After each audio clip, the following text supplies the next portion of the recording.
Do you think NFF should also beg MNK, and how much are we going to miss him? Yeah, well, I don't really see. Let's tell ourselves the truth. We aren't going to miss MNK that much. But of course, he can still play a role. Yes. You don't He's just 28. He's just 28. Well, I hope he's 28 like we've heard anyway. Okay. That's another issue. Let's take him for right. his age. At just 28, this is the right time for him to actually give his best. He's had the experience and he's not too old. I think this is the time we actually need him. He should be in top form. But again, we have to look at it. You're leaving top flight football in Europe to Asia, where it's, I mean, do all of the money, but it's not as competitive. It's just a loan. But one season can destroy your career. Yeah, people will tell you about Samuel Gyan, played for the same club, and he's still Ghana's best player. Even twins, sometimes they don't share the same destinies. Okay. Yeah, so you cannot say because Asamoah did it, you're going to do that.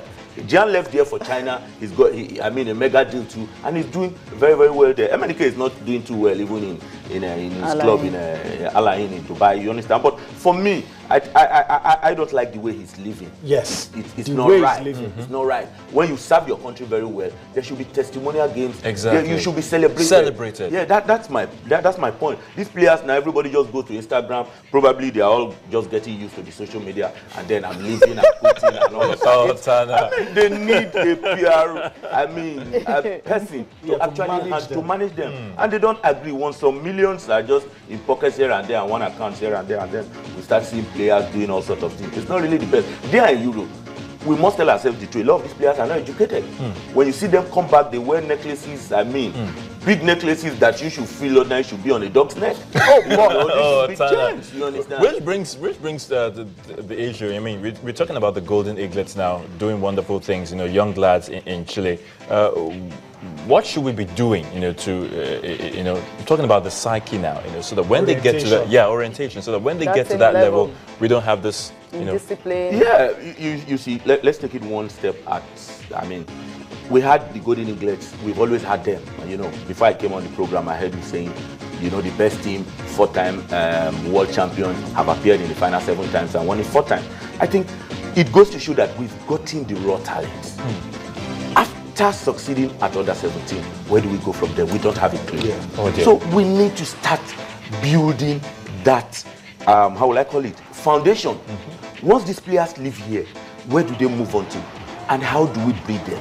First and foremost, you need to make them understand that playing for your country is a privilege. It's a privilege. It's an honor. You should understand that. Best, right? Almost 200 million Nigerians, you understand? And almost everybody is a footballer. Even the administrators, Pinnick will tell you he played football, Anyasi will tell you play. Everybody played football in Nigeria. So for you to be picked, and coaches, and we are all analysts and everything, packed together in one. Every Nigerian is football crazy. So you need to understand that this is a privilege for you. And the authorities must make it look, worthwhile. Anybody who is coming, desirous of any player. Yes, I want to play for my country. Because when you see those who've been treated so poorly, so badly before you, you don't want to do that. There should be a good welfare package for these guys.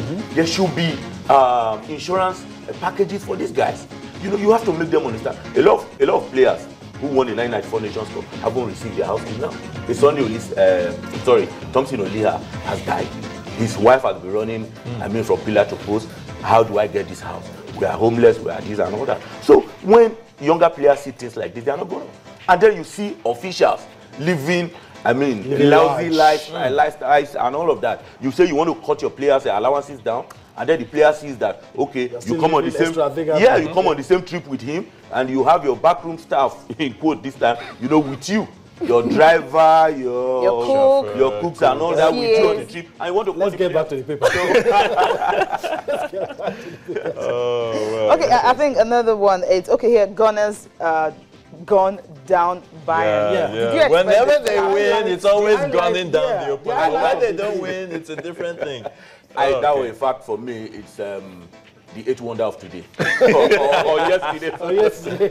I never saw it coming. And in fact, I felt Champions League so gone. Maybe they'll have to this time around Europa and all of that. I pulled their heels there. But I think they showed some level of resilience. That yes, we're a big team. We can always come up. Beating Bayern is a statement, and they've just made it known that well, we can bounce back. And I think it's good for them. Okay, definitely good. Oh, do we have any other interesting one here? Okay, United plots. I think we should talk about Taiwo. 139 million deal now. Taiwo, what's in the up news. with him Yeah, lately? Finland is extending Wow, his deal in Taiwo. Finland. I mean, in Finland. If somebody told me that we are going to find our own Taiwo in Finland at just how many years? Less than 30, thereabout. You know, it's really shocking.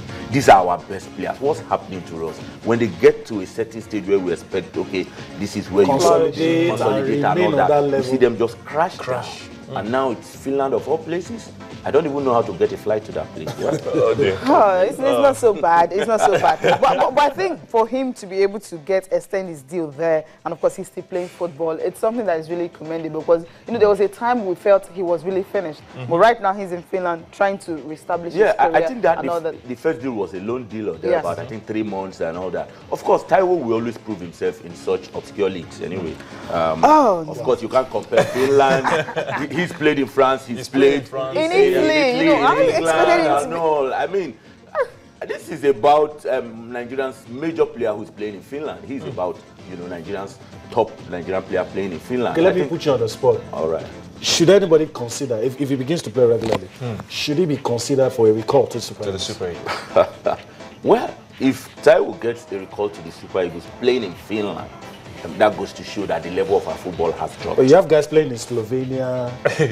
No, 4 guys were called from. Hold on. That shows the level of our football has dropped. Because we saw Taiwo's football come down, and then he had to move to that level. To that level. And now we are having him doing better than because for him to be called up, it probably shows he's doing something far better than the others. And so I feel the others are not doing well. That's why he's back.